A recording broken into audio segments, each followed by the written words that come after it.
Okay, welcome to this week's episode of Buffy Boys, your weekly review of Buffy the Vampire Slayer from a queer and literary perspective. I'm one of your co-hosts, Joel, and with me this evening is my faithful co-host, Brian. Hello. Hello, and we're very happy to have you here. And just like a episode of Buffy where very important things happen, this episode of Buffy Boys will also have no B-plot. We're very excited to get right into the meat of this really crucial episode of Buffy Surprise. So Brian, to start us off, do you want to give us the Buffy Ann summary for this episode? Yeah, sure. So this is season 2, episode 13. It was first... I didn't even write down when it was first aired on. Off to a great start. Yeah, sorry. Okay, so it was first aired on January the 19th, 1998. And it was written by Marty Noxon and directed by Michael Lang. And Michael Lang also directed Band Candy, which is yet to come, Bad Girls, which is the episode that focuses on Faith and Buffy going crazy. And Pangs. And he also directed a couple of Angel episodes, which were Sanctuary and Judgment, but I don't have a huge amount of information about. I actually think we've referenced Band Candy a couple of times. I don't know if we've ever defined it, but it's the episode where Joyce and Giles and all the other adults get reduced to teenage personalities, and it's very good. Yeah, it really is. He also was quite involved in the OC. I think he might have been one of the kind of like executive people on it, and he was a TV director from the 80s onwards, so well done him, you know. Nice. Cool. Yeah, so our Buffy Ann summary for the week is: Spike, crippled in 2.10, gives Drusilla a celebratory present, parts of a demon, the judge, who will burn all that is human. Willow starts dating Oz. Buffy and Angel steal the judge's arm, and Jenny, one of the gypsy tribe who cursed Angel, argues that Angel needs to take it far away. They lose it to vampires on the docks and end up having sex. Wow. Yeah, they don't even mention her birthday party. Yeah, it's her birthday. It's important. Yeah. So this is a lot of things happening in this episode. A lot of very important Buffy things. Oz and Willow start dating. The big bag for the season is introduced. Spike and Drusilla are still alive. Buffy loses her virginity. So a really crucial episode in terms of her development. So it's quite a lot to say about this. I think it is a dense episode. So what's your... Did you enjoy the episode, Brian? I love it. Yeah. I love it so much. I love these episodes. They're at the beginning of the Buffy myth in my view. You know, it's the core stuff of Buffy. It's when you get to this point, it's the turn into the darker aspects of Buffy, I think. This is the meat of the series. It's just, it's great. It's so well written. It's so well thought out. And it all hinges on like a decision that's totally normal and punished so heavily, but not by the text. It's punished by the characters, which is so odd. It's also a great example of how you can handle a lot of this material in a appropriate way, because as you said, there's nothing about how Giles treats her, how Angel treats her, how any of her friends treat her, that the narrative condones any kind of punishment. It's just all in-universe misfortune, essentially. But it also establishes a couple of structural things for Buffy going forward. One is that her birthday is cursed. Yeah, it is. Generally terrible things happen on her birthday. The one for me, which I always reference, is obviously her 18th birthday, which is a really traumatic one. What's it called again? The actual trial is called Cruciamentium. Yeah. Well, I can't remember what the episode is called. I don't know either. But her birthday usually happens around the 12th or 13th episode in each season. And it's marked in every season except for the first and the last, for whatever reason. Yeah, for sure. Well, I think in the 6th season, after whatever happens there, Spike tells her maybe she should stop celebrating her birthday. I think that's why she doesn't do it in the 7th season. That would do it, yeah. And another kind of structural thing it establishes is this common Joss Whedon thing of introducing the big bad, which is the judge, and that's a feint and a switch, and it's not actually the big bad by the end of the season. And that happens in a lot of different seasons of his shows. Yeah, sure, absolutely. Yeah. There's so many things to say here. I don't even know where to start. So obviously the episode opens up on Buffy having a dream. Mm-hmm. So in this dream, she is standing by her, sitting. She's in bed. She's in a very virginal white gown. No, I mean dressing gown. I kind of think, or sleeping gown, kind of. Yeah, sure. And that's very specific, because obviously it represents this kind of virginity and this purity. And when she wakes up, she's actually wearing something completely different. She's wearing a black top. Yeah. So in her dream, she's specifically she's donned something different. But it's a great dream sequence. It's one of the classic dream sequences in my view for Buffy. So she reaches for a glass of water, which I'll come back to later, because water in this episode is quite a significant part. Sure. And then she has one of those amazing moments that consistently occurs in Buffy Dreamscapes, which is that she walks through a threshold and seamlessly enters into a completely different space. So once she walks out of her bedroom, she immediately enters the bronze. Well, actually, the specifically what happens is she walks out of her bedroom into her corridor, and then Drusilla appears behind her to kill her, and then she walks into what I would imagine would have to be Joyce's room, potentially. Is that what should be there? The Buffy house architecture, I've never really come it's a house of leaves. It doesn't really hold together. Yeah, sure. But yeah, no, she transitions into the bronze, and I think specifically, and I'm sure you'll get to this, but the white dresses and the water all calls back to the Master in the end of season 1. But she goes to the bronze, and then she meets Willow, who I'd love to hear your thoughts on why Willow was in, what her role was in this dream, because I couldn't really make it out. I don't know if it's just one of Joss Whedon's funny dream things, but what she says, and I don't have the French here, and go check it now. Pause. I have it here if you want it. Sure, go for it. Yeah, it's Le hippo a piqué ton pantalon. Which translates as... The hippo stole your trousers. Yeah, which is a callback to the first conversation, or the first kind of close conversation she has with Oz, where they have a non sequitur about it's like a monkey... Animal crackers, and how the monkey was the only one who was allowed to wear pants. And so Willow saying, he also says, he starts talking in the French accent when he's Oz does when he's imitating the monkey. So, this monkey is, Willow is speaking to the monkey in French, saying that the hippo stole your pants and stuff like this. So it's an extended reference to that specific interaction. But I think what's significant about that is there's a question throughout the episode about how much is her anxiety and how much is her actual Slayer prophetic powers, which she does have, or access to some kind of precognizance. Mm-hmm. But the fact that is a reference to a conversation that Willow had, which Buffy wasn't present for, I think is an early indication, aside from the fact that we should probably see this coming, but it's an early indication it is actually a prophetic dream.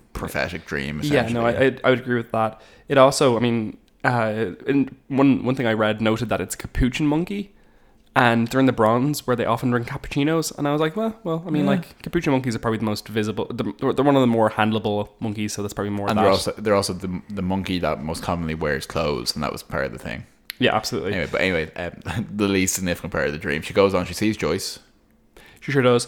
And Joyce has a cup and saucer, and the saucer smashes. Mm-hmm. And then Buffy turns around and sees... Joyce says, "Are you sure you're ready?" Are you sure you're ready? She sure does. And then she turns around, she sees Angel coming towards her.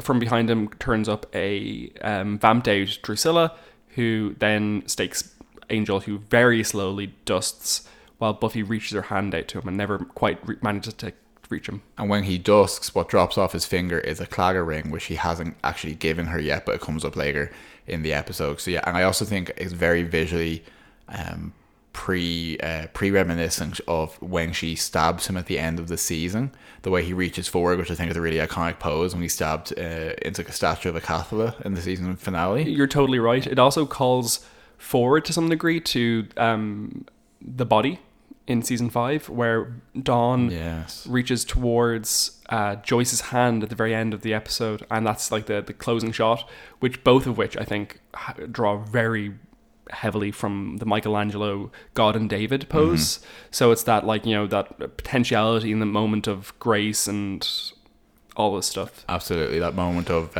as you said, transition and doorway, and just passing from one space to another. This is that barrier moment, the one through which you pass, you can't come back, and there's a lot of choices made, and I think it's fraught. And I think what Buffy is always quite strong about is things rarely happen to Buffy or happen to people in the Buffy universe. They make choices, and delaying a choice or choosing not to do something will always be counted as a choice in terms of the universe, but they're rarely just completely uninvolved or not responsible for their situation, which I think is really critical. Yeah, I totally agree. So you're asking what so let's go through this dream. So obviously the white dress, purity, virginity, very clear indication there.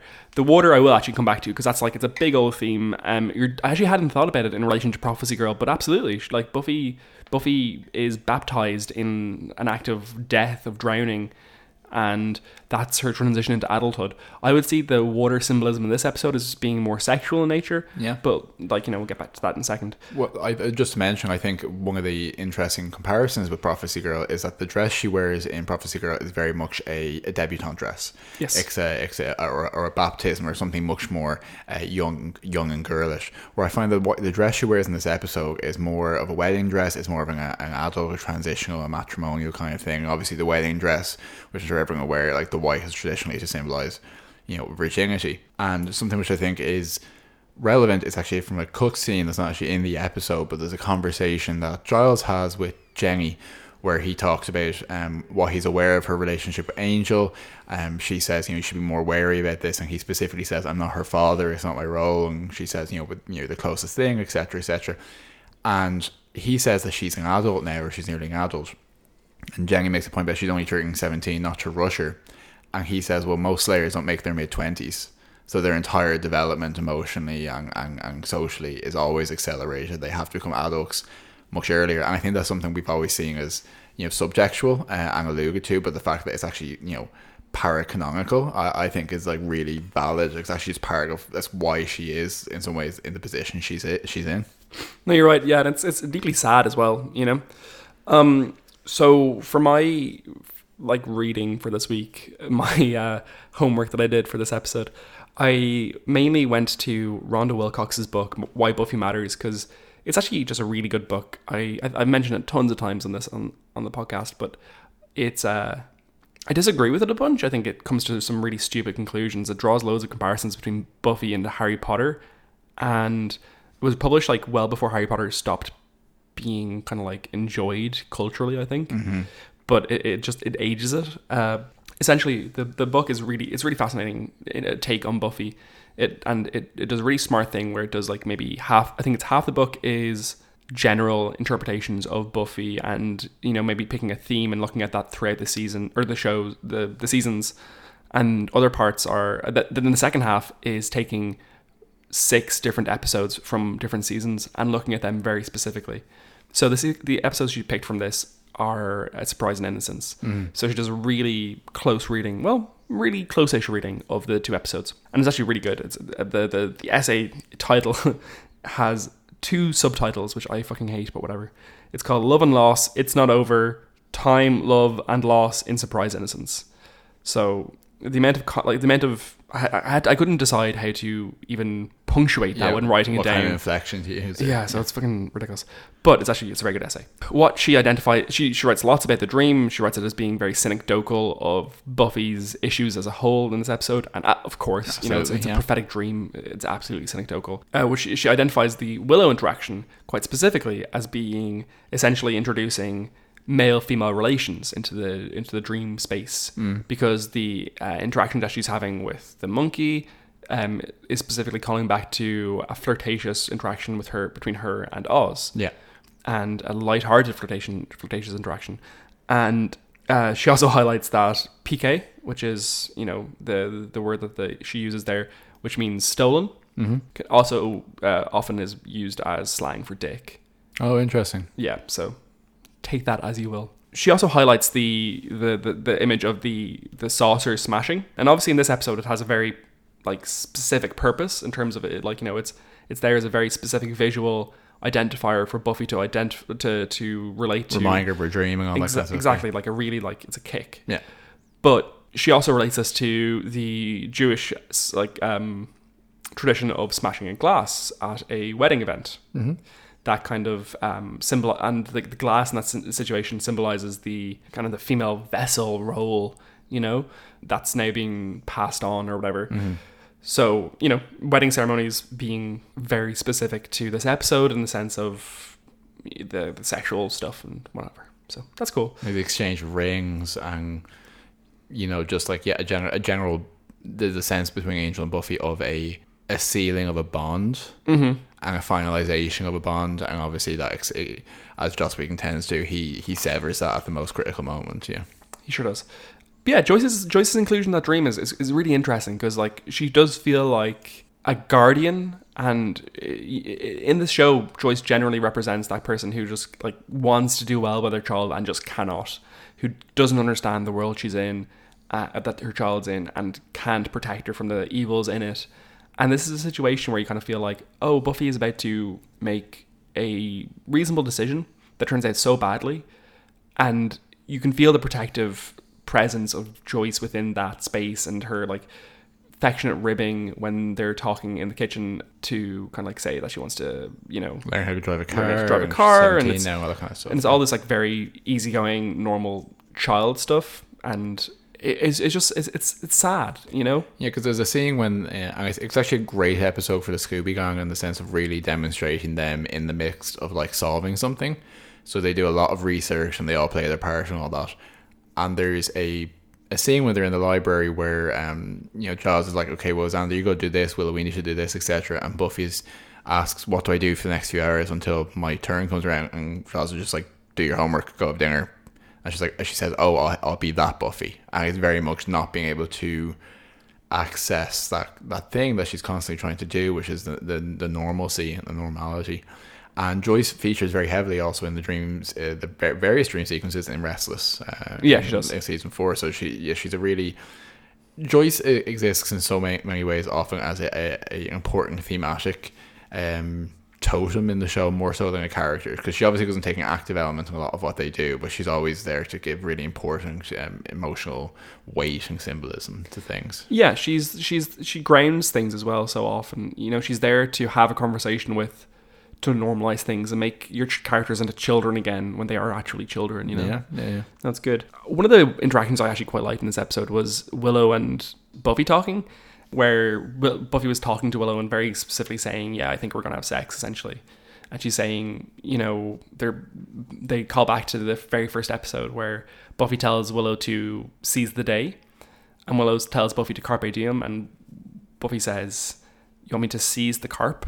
Yeah, no, she says fish of the day. Fish of the day, sorry. Yeah. But it was a nice call back to that, because as Buffy says that to Willow, Willow's about to go off with a vampire, unfortunately, and be led astray. Yeah. And the same thing's happening to Buffy right now. Yeah, it's a very deft turn, I think. But it's also it's nice because Willow's just so unjudgmental. She's supportive and she respects Buffy.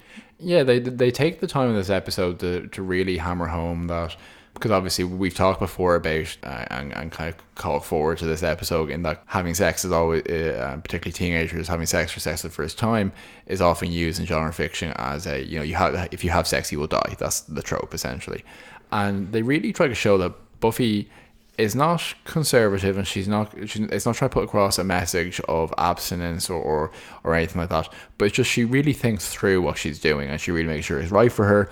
And the conversation with her and Willow indicates that teenagers are capable of this level of maturity essentially. And obviously what happens is because of an ancient curse from 400 years ago or whatever, or not nearly that long ago, probably 100 years ago, wasn't it? The curse I think was in the 1900s. I don't even think it was that late. I think it was around the 30s.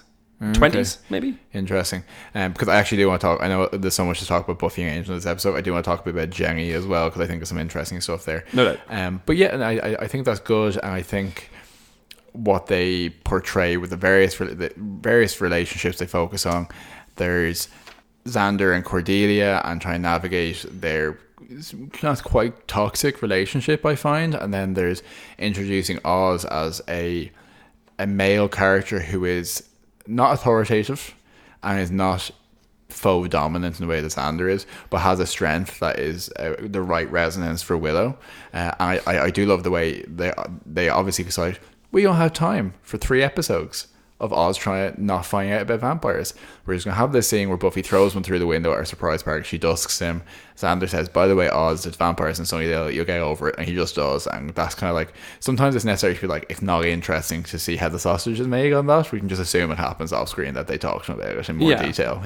And Oz is saying there very funnily, no, that explains a lot. Because Willow's very much like, this must all be very confusing. He's like, no, actually explains a lot of what's happening in Sunnydale. And fair enough. So actually, one interesting part of the dream is just Drusilla's role. So Drusilla's an unusual one there to have, because obviously she represents in some ways the current threat. No doubt, she's the thing that's coming to interrupt her life, etc. Though at the same time, she, if Buffy was thinking that, surely it would be Drusilla and Spike. And ultimately, Drusilla's role in that scene isn't really reflective of what happens in real life. That would suggest that Drusilla comes along and somehow changes Angel or damages Angel in some way. But ultimately, because Drusilla like kills the good Angel in that dream, which is the role that Buffy takes in real life, it really does connect Buffy and Drusilla to each other. So it kind of suggests that Drusilla is yet another shadow for Buffy. You know, they both have prophetic dreams. They are, at one point in this episode, Drusilla goes to kill Angel again in one of Buffy's dreams, and she's wearing the Prophecy Girl dress, I'm pretty sure. Yeah, she's 100% wearing a white dress, where she's wearing a traditional vampire scarlet dress in all the other scenes. And it's not that difficult to catch, but it's a brief shot, and there was a choice made to put her in a white dress. But yeah, like, I think in the first dream she wears a black dress, and it is like the antithesis to Buffy's white virginal dress. Yeah, so yeah, it's a distinct choice in the second dream. And obviously when Angelus returns, he essentially is going to try to do to Buffy what he did to Drusilla. And Drusilla didn't have the option out of it that Buffy eventually finds, but then he tries to destroy everyone in her life. So there's always an element of tragedy around Drusilla, which just doesn't exist with the majority of the other vampires. Like Spike's backstory is played for laughs. Angel's is quasi-tragic, but there's a sense like that Liam kind of got what was coming to him to a certain degree. Sure. But Drusilla is just a complete like tragedy story. No, she really, really is. So what Mark feels, because he's constantly talking about the ego and the id, because I think he really enjoys Freudian analysis, suggests that Drew in this episode and Spike represent the ego and the id to Buffy. Mm-hmm. So Drusilla like being the id, in this instance, in the sense that like she is Buffy's raw desires. It's this like, you know, desire to consume Angel, to like, you know, in staking him, like doing the sexual act onto him, but also we're taking away his goodness, you know, which is what happens to Buffy. And then, like, you know, Spike being out of the way and being removed from the situation somewhat and being de-strengthened, it means that the id is kind of like, it's rampaging at the moment. Yeah, which is just to note as well, because I don't know if we've actually explicitly explained, the paradynamic reversal is that after Drusilla's ritual, Spike is now in a wheelchair and crippled for the majority of the season, and Drusilla's restored to full strength, so she's taken the lead role in that dynamic, which I think was an interesting move.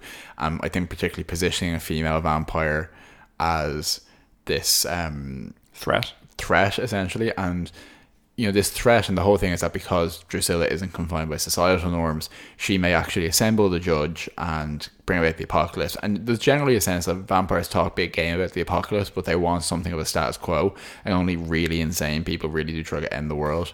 And I think her not, as you said, the sexual energy she has, this unrestrained subconscious want, and not being constrained by society is one of the things that makes her threatening, and it's one of the themes that comes through, because there's a reason why they chose to have the judge's power. It's not just that he kills people, it's specifically tied to emotion, and specifically tied to he burns humanity out of people. So anyone who illustrates or demonstrates affection, liking to read, just anything. He even says that Drusilla and Spike, because they demonstrate affection and jealousy for each other, have humanity to them. So that's a specific choice, where it could have been any other generic apocalyptics about that. These specifically, that emotions are vulnerabilities. It actually really reminds me of that line from Macbeth, "De-sex me now," or "unsex me now," which is what Lady Macbeth shouts out to the gods, basically, to the dark demons and whatnot, when she wants to get power to help Macbeth kill Duncan. Mm-hmm. So I mean, yeah, that kind of like idea that, you know, you remove the humanity from somebody and you remove their humanness. That's the same thing. I just said the same thing twice, but that's what's kind of happening here with the judge. But no, with Drusilla, like she absolutely is. She's the roaming aid of the season, and she represents the threat because she represents a part of Buffy that does cause so many problems in the season. And it's such a weird thing, because it's so hard to like balance around the fact that the issue of this season is that Buffy wants to have sex. That is the ultimate problem here. That's the thing that causes the issues. And you know, if we're looking at it, like if you say that to someone who, you know, wants to analyze this, you have to presume that they're kind of punishing her for wanting to have sex. And I really don't think that's what's happening. But it's such a tangled image at the core of this season and the core of this show, this issue of Buffy and Angel having sex and that causing so many huge problems and losing her the love of her life.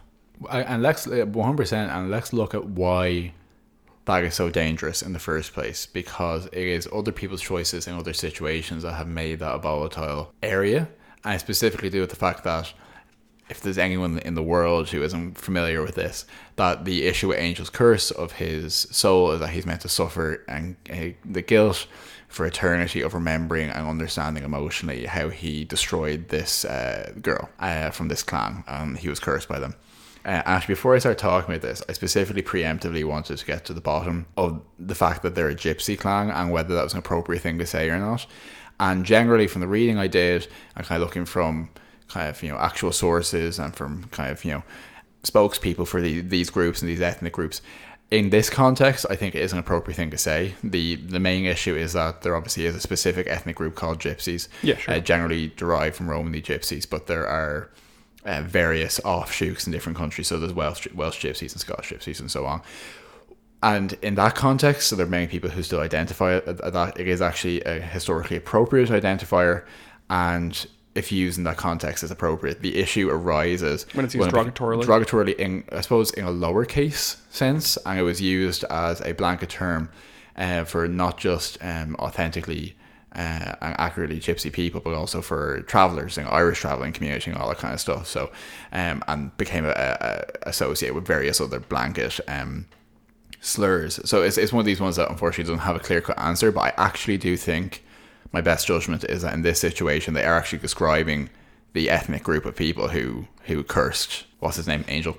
Though you do have to look at the issue of the fact that a gypsy curse is such a problematic idea to start with. The fact that these people are these seductive, scary circus people who will whisk away your children, or etc. etc. I'm not saying it's a great portrayal, and definitely they have basically in this episode Jenny Calendar is revealed to have been descendant from the clan that gave Angel the initial curse, and she was sent there in many ways to make sure that he never lifts the curse, etc., etc. And they do have the character of Uncle Ennius, who's come from the clan to supervisor.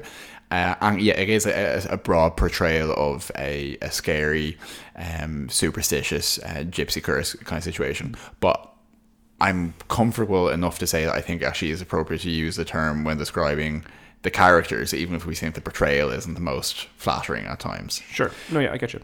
So the actual... But just, so what I was getting at with that is that the reason why Buffy can't have sex is because Angel did this terrible thing to this girl from this gypsy clan, from the Colgardash clan. And because he destroyed her and her family so completely, the adults, and was represented by this very patriarchal figure, instituted this curse that has now had the effect of not really making Angel suffer in the immediate consequence of this situation with Buffy, but making Buffy suffer. So the only reason she is suffering is not because of some cosmic narrative justification.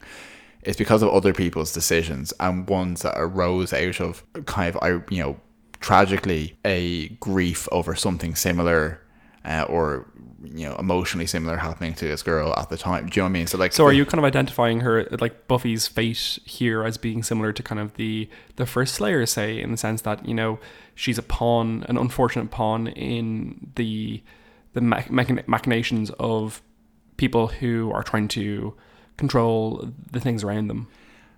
Yes, I think that this is another example of shared suffering, shared strength between women, and of the indivisible and unentangleable relationships there. But I do think there's a connection between her and the gypsy girl that Angel was cursed for initially. Sure. A much stronger one than maybe we would have thought previously, as I know there's an actual specific line here of a suffering, a transgression, and an abuse of power that has led the whole way through. That's a pretty good reading. My actual full on thought about it is that it kind of reminds me of Ulysses, because of fucking course it is. By the way, it's currently the 17th of June, so we're releasing this on Wednesday, which would be the 19th. But I hope everyone had a great Bloomsday, because Bloomsday is a thing that people celebrate. I don't personally. I really like Ulysses. I don't tend to celebrate Bloomsday, but go off and read Ulysses at some point. It's really hard at sometimes, but it's also very funny. It's really enjoyable. Anyway, it's accessible. It's successful. No, it's accessible. It is accessible. It was written for a bright person, Nora Barnacle, to read. But she has no formal education. So, but it's also just really fucking funny. For my mind, okay. At the very end of Circe, which is by some people's reckoning, the best part of Ulysses. It's the longest episode of the play of the text, and it's essentially a big long play all set in Nighttown, which is the red light district of Dublin in 1904. Can I ask you a question completely off topic? Yeah, sure. Where was that geographically? Yeah, so up by not Belvedere Street, Beresford Hotel. Yes. So it's up there. It's beyond there. So it's all around Amiens Street and stuff. Oh, interesting. Yeah. Okay, cool. As far as I know. But essentially, at the end of this play, within the text, where it's kind of like a nightmare play where all of Bloom's and Stephen Dedalus's innermost thoughts get exposed onto like these like grand images, and they start like acting out all their emotions and stuff. At the very end, Bloom sees his son, who had died 11 years previously, just after he was born, grown up to be an 11-year-old and wearing an Eton uniform, I think, and having a bunch of different he has like the Torah in one of his hands and he's carrying something else, and it's basically what what I remember one of my lecturers said at the time when I was studying it was that the effect there is that the character is like overloaded with metaphor, that there's about 5 different contradictory images there that make it so overloaded that it can't quite hold the brunt of any meaning. Mm-hmm. That there's some things in texts which when you have so many signifiers like pointing at it, that the thing itself gains meaning by virtue of being a meaningful thing rather than having a specific meaning. Yeah, it's recursive. Exactly. So, from my mind, this moment of Buffy having sex with an angel and it being the kind of the weighted moment of the whole show, it becomes this impenetrable thing, this meaningless but meaningful and inexplicable but deeply affective is what I mean. Act.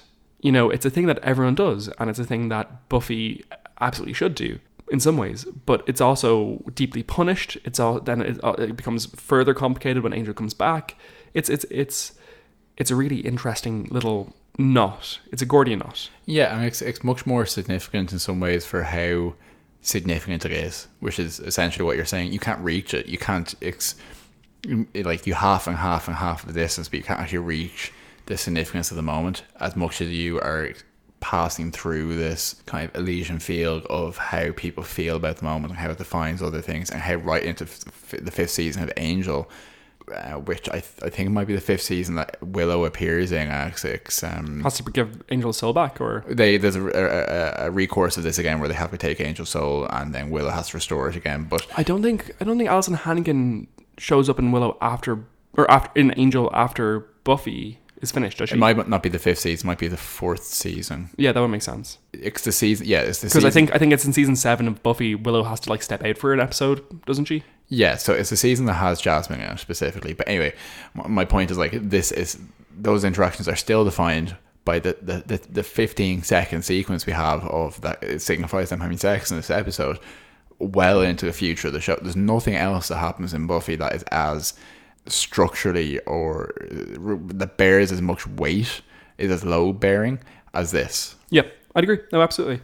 And it's a masterful moment, and it's so important because the whole importance of Buffy is adulthood and growing into adulthood and fighting your fears, and just the terrifying sexual field that vampires do represent. This blood sucking, youth draining, forever young notion, a parody of virility and vivaciousness. Absolutely. So sex is it's one of the biggest things about Buffy, and it's the lodestone. So Wilcox talks a lot about different metaphorical roles that this whole action takes on, and one of the things she identifies is that it's very reminiscent of the original sin. So Eve biting the apple, which has always represented sex for years. It's the act of transgression and taking knowledge onto yourself and defiance and all these things. And it is what loses the innocence of humanity. Yeah. And I got this good quote. So, Buffy and Angel's lovemaking is not just a private choice, it is an act with consequence for the community, and knowledge of it spreads painfully fast.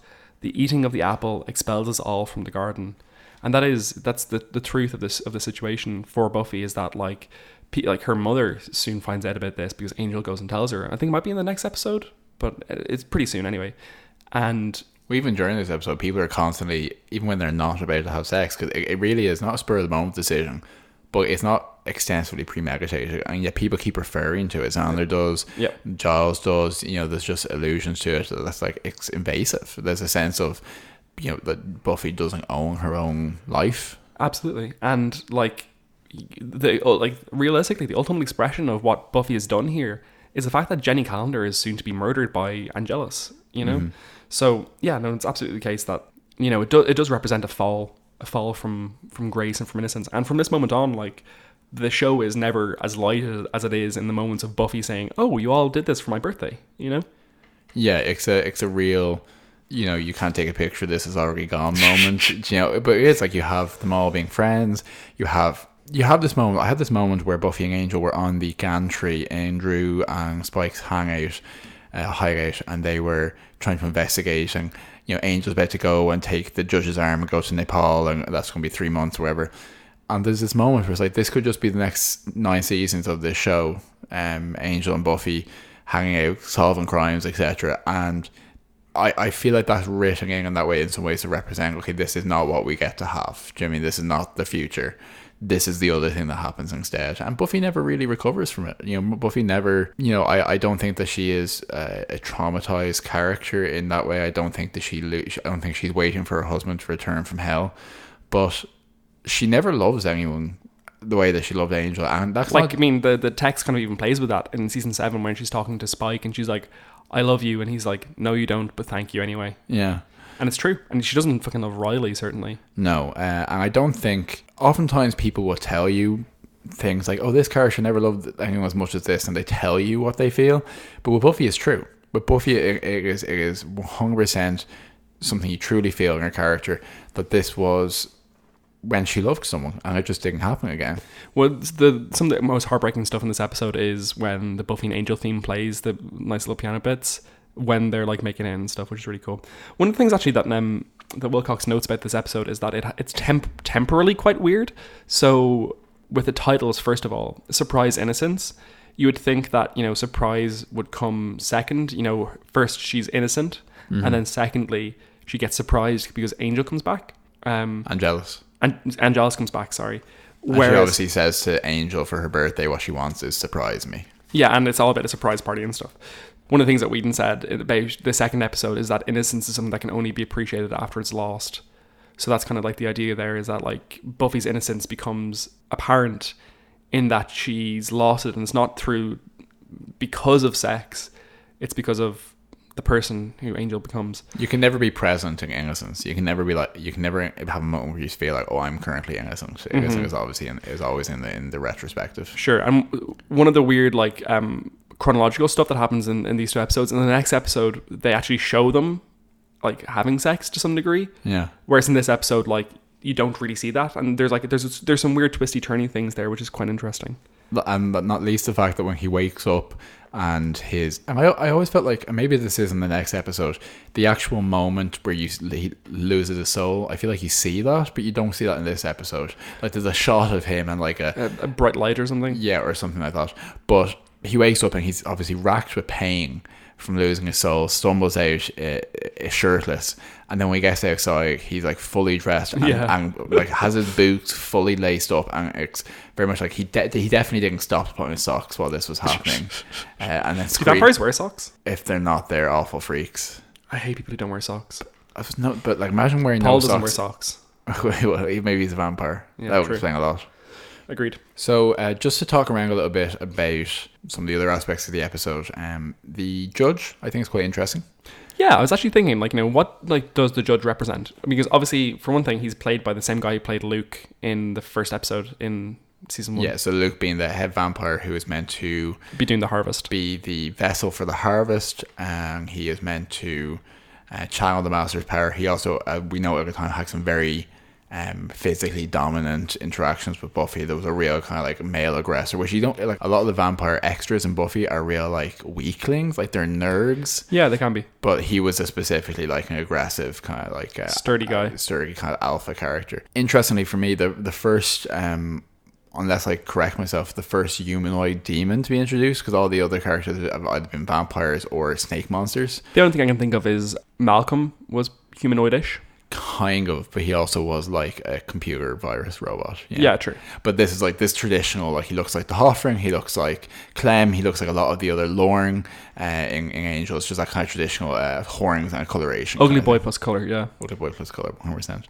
This lore that at some point that there was an army that was sent against him 600 years ago and thousands of them died, but they eventually managed to dismember him and take his bodies to a different part of the world. I always found that very engaging.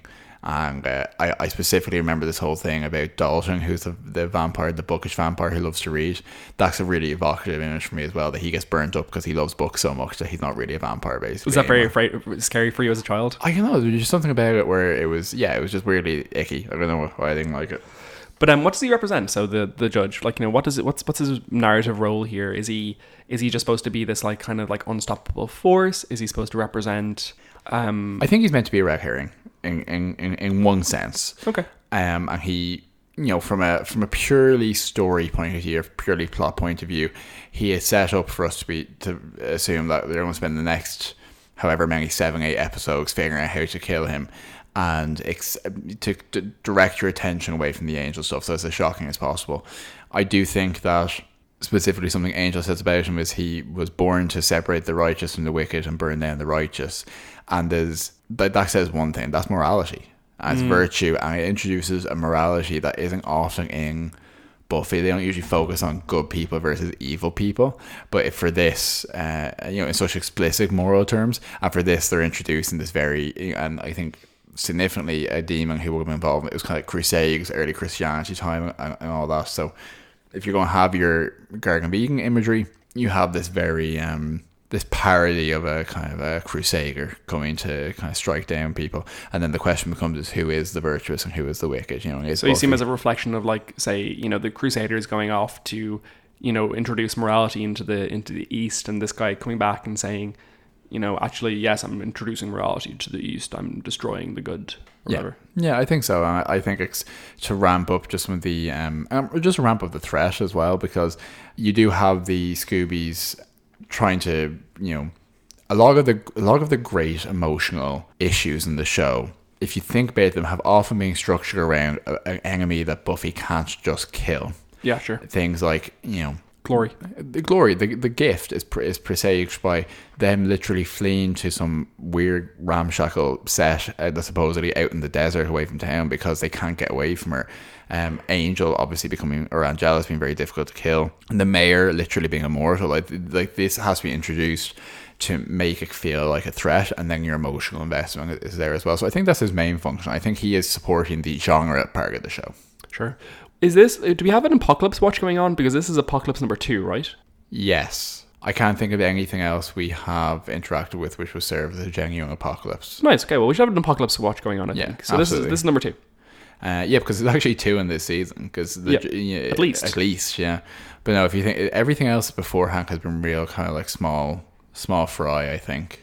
Here's an interesting one for you. Did you know that, okay, in this very transitional episode for Buffy the Vampire Slayer, where we're going from, you know, the kind of the more innocent phase into a sadder section of you know, Buffy's sad life, is that Buffy's sad life. Yeah, this is actually the last time that the show aired on its original time slot. Oh, really? Yeah. So these 2 episodes were aired on a Monday and then a Tuesday. So it was a 2-night event. So it wasn't back to back. It was the first Surprise aired on a Monday, and then Surprise aired on a Monday, and then Innocence aired on Tuesday. Yeah. And Tuesday was the new time slot going forward. And it actually moved out of the Monday time slot to make way for Dawson's Creek, which is hilarious. Bizarre. Yeah.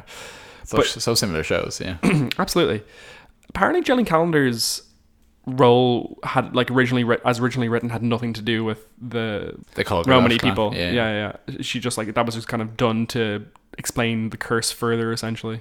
Like, I can see that because I actually, to be honest, I often forget that that's actually part of her backstory because it is a bit shoehorned in. It really is. I'll allow it, but, you know, it's not part of her Joss Whedon would have threaded like in a bit sooner in some way. She actually shows very little interest in Angel, to be honest, before this episode. Oh, she sure does. Can we talk about boxes? Please. Okay, so in this episode, there's a bunch of boxes. Obviously, the whole thing around the episode is bringing these boxes together for the judge. To put the judge together, and they're all presents for Drusilla. So there are a couple of interesting things there. At one point, Spike does say she can't have her fun without the box about Drusilla. So this really does introduce the idea that there's a really big vaginal reference going on there with all these boxes. Yeah. So at one point, Drusilla's literally looking into one of the boxes and says, "It reeks of death." Yes, she says it reeks of death, and like this is someone opening a box, the image of female sexuality, and saying it reeks of death. So I mean, like that's obviously calling back into our sex and death connections within the show. And, you know, sex and death being very connected in this episode because it represents the death of the Angel character to some degree. And the boxes obviously need to be connected for them to open, and that's the trigger for her to lose her virginity because they run from the judge through a literal plot hole in the floor. They drop into the sewers, disappear, the hole seals up in future episodes. And something which I was going to mention, but it's very specifically, she has sex because she has this fear that follows her, and she's hiked since season 1, that she's not going to live very long, that she's going to have a lot of opportunities to be a person, and that's ultimately what spurs her into sleeping with Angel. No, you're totally right. But one of the things that Rhonda Wilcox links here is that there's a very heavy connection to Pandora's box. So Pandora, what's that mean? You don't know this? I can't remember. Well, the gift of all. Okay. Yeah.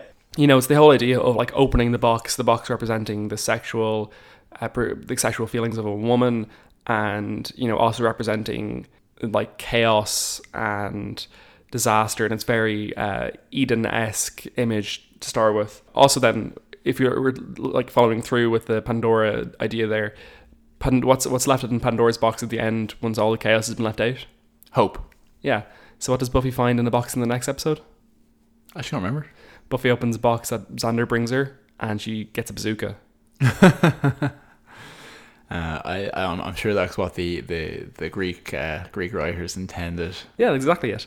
Okay, so I'm going to hit one more like stuffy literary point, if you don't mind, and then we can move into the dusting or deal with your petty points if you want.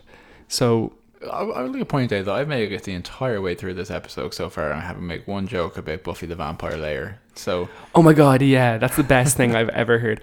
Buffy the Vampire Slayer. Well, obviously, this is actually Buffy. Like that joke, I think, is probably the joke I like most of any joke that's ever been made. Probably. It's literally the only way I can see Buffy and friends even interacting in the same dimension. It's one tenuous chord between them. It's so funny that Friends thought that Buffy was an appropriate appropriate TV show to be like taking the piss out of as friends. They're like, huh, you know, we're friends, we're really cool, let's take the piss out of Buffy. It's like, yeah. Okay, so one of the things that Wilcox highlights. No, fuck, I'll never get this right. Ross Cavini highlights. Wilcox. Rhonda Wilcox. Whichever one you're about to say, it's wrong, so say the other one. Okay, the thing that Rhonda Wilcox highlights is that there's lots of water imagery in this episode. So apparently Joseph Campbell, you know, the power of the hero's journey. The hero's journey, yeah. And the hero with the monomyth and the hero with 1,000 faces. He links water to sexual seduction. So at the beginning of the episode, Buffy reaches for that glass of water, and that's kind of the beginning of the... She's thirsty. Yeah, and it's all this like, you know, fluid... it's all this like fluidity of imagery.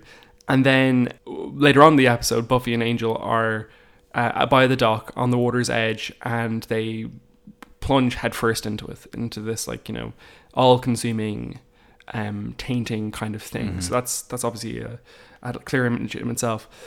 They're in the sewers at one point. Another, you know, twisty, windy, you know, gutsy, vaginal kind of image.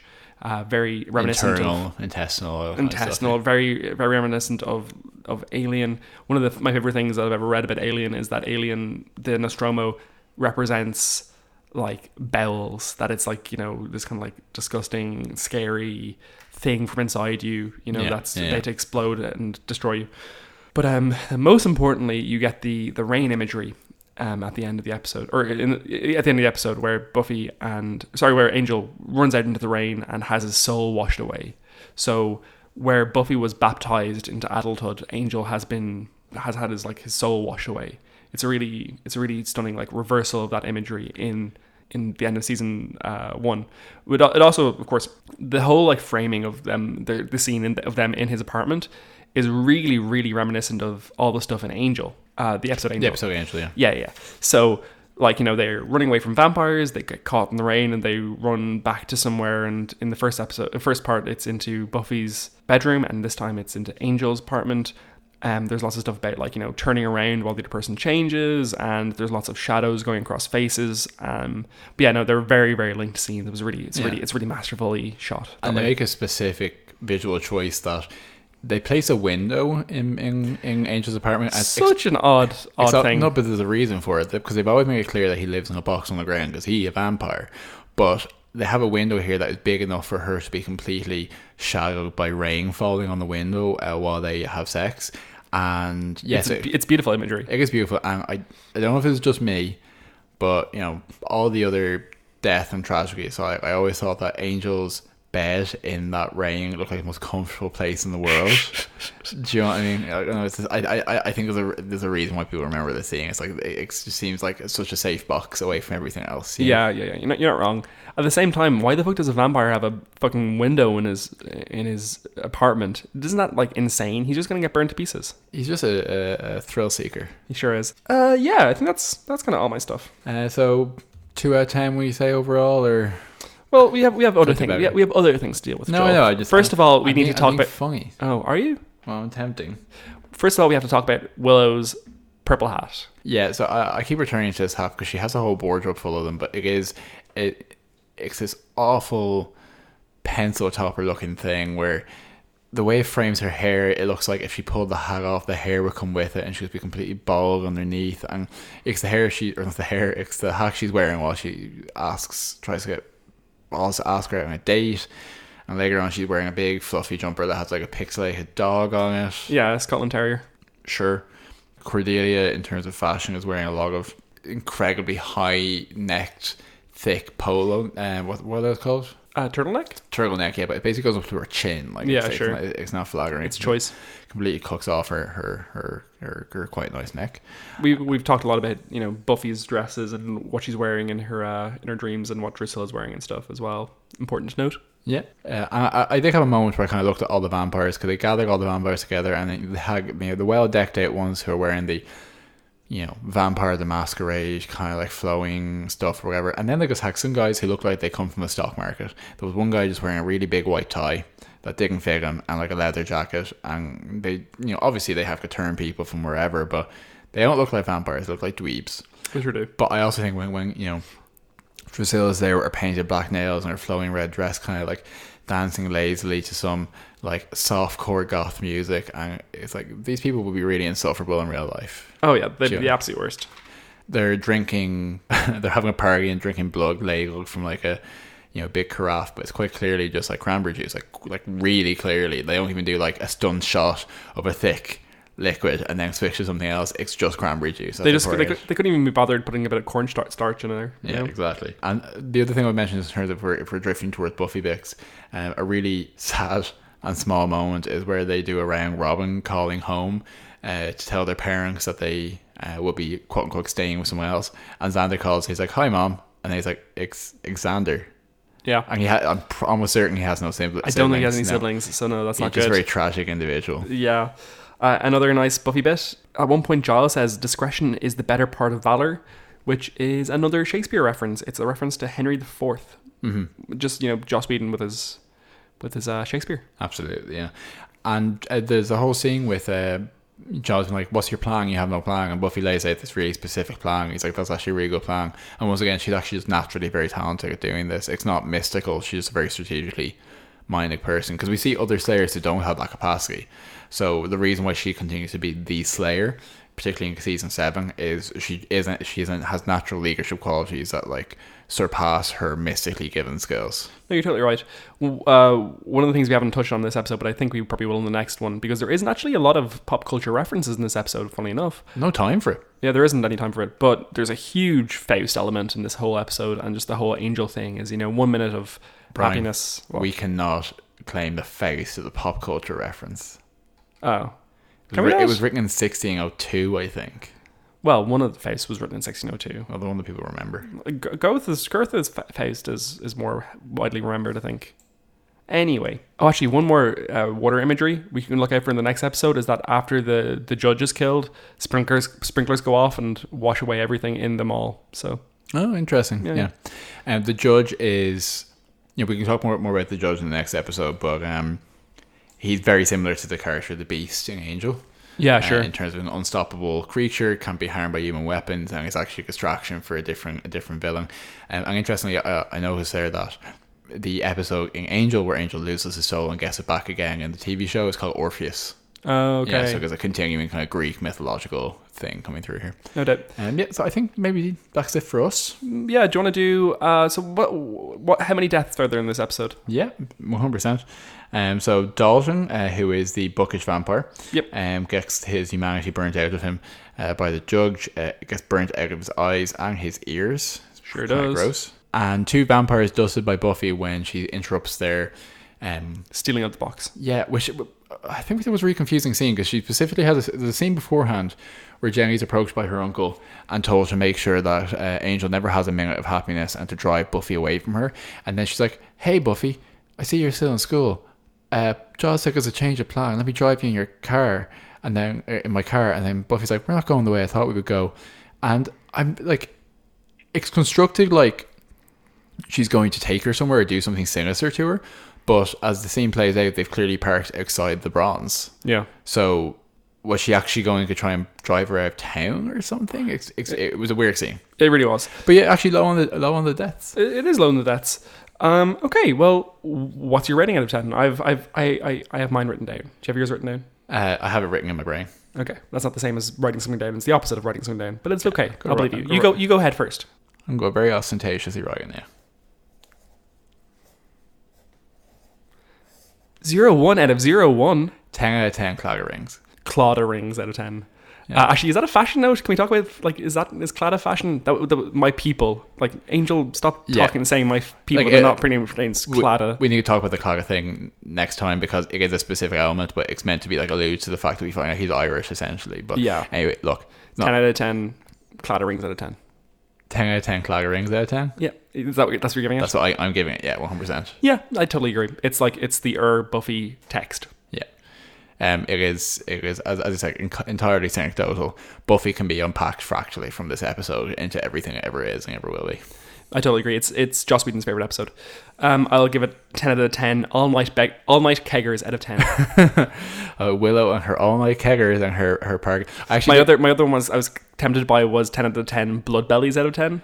Yeah, which is a weird reference Xander makes to this extensive fantasies about what Buffy and Angel, about how Buffy's going to finally leave Angel when they're in their 40s because she's gotten fed up of him and his blood belly, without realizing that Angel is not going to age. Xander. No, and the end of Xander's fantasy is Buffy cries.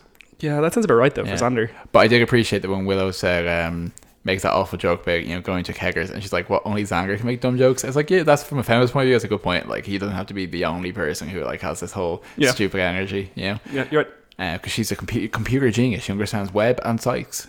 I think this is the first episode that we've both given a 10 out of 10 to. Oh, well, it was always... We knew that when we started this podcast. This was going to be 10 out of 10 for both of us. Yeah, I agree. Oh, yeah, okay. I know we said we wouldn't do, like, introductory or, like... Banter and stuff. But we were a little fascinated with a list that we read this week of the top 50 TV shows of the decade. And it was TV shows that are mainly aired in this decade. And it was great because the comments section for it was on IndieWire, and the comment section was all like, where's Game of Thrones? Where's Mad Men? How fucking dare you? Mad Men being not included is a controversial one, but I think its great seasons were all aired pre-2010 realistically. Yeah. But the top 3 was Breaking Bad, Fleabag, and The Leftovers. The Leftovers. And it was great. It was a great fucking list. Leftovers being number one is just one of the best things I've ever seen. Yeah. We should tweet that list out, actually. I will actually share it because, aside from the fact of giving ourselves props for the fact that we've seen between 35 to 38 of those 50 greatest shows in their entirety, it is actually a solid list, and it really supports a lot of what we care about in terms of television and in terms of this kind of writing, and what motivates us to do something like this is the really good shit that comes out of this kind of writing, which is important, and good writing is very important. So yeah, we'll tweet that out, and we'll probably end up talking about it more again, I think. Let's just do a whole episode of a magazine show. Let's do a whole episode of Buffy Boys where we just talk about that list and say I've watched that, and absolutely, it'd be great listening. I liked it. Yeah. Fleabag being number 2, I actually kind of disagree with, but whatever. There's something to be said for putting something number 1, which will be timeless, and something number 2, which is entirely of the moment. Yeah, it's a weird one. Yeah. Anyway, thanks so much for listening. It's a slightly bit of a longer episode this week, but frankly, it was worth it. It is. Fuck you anyway. Fuck you anyway. This is going to be a thing where I'm the nice one. You have a really antagonistic relationship with our listeners. I already do. Our only listener is my brother. Yeah. Thanks very much for listening to the end, Kieran. But otherwise, we'll see you next week for Innocence. Tell your friends, tell your clogger salesman. And thanks very much for listening. Thank you. I appreciate it. Yeah, Brian's sincerity is legendary. Can we get Chinese? No, we can't, can we? We'll see you next week on Buffy Boys. Buffy Boys. There we go. That's what it is. See you. Great episode, Brian.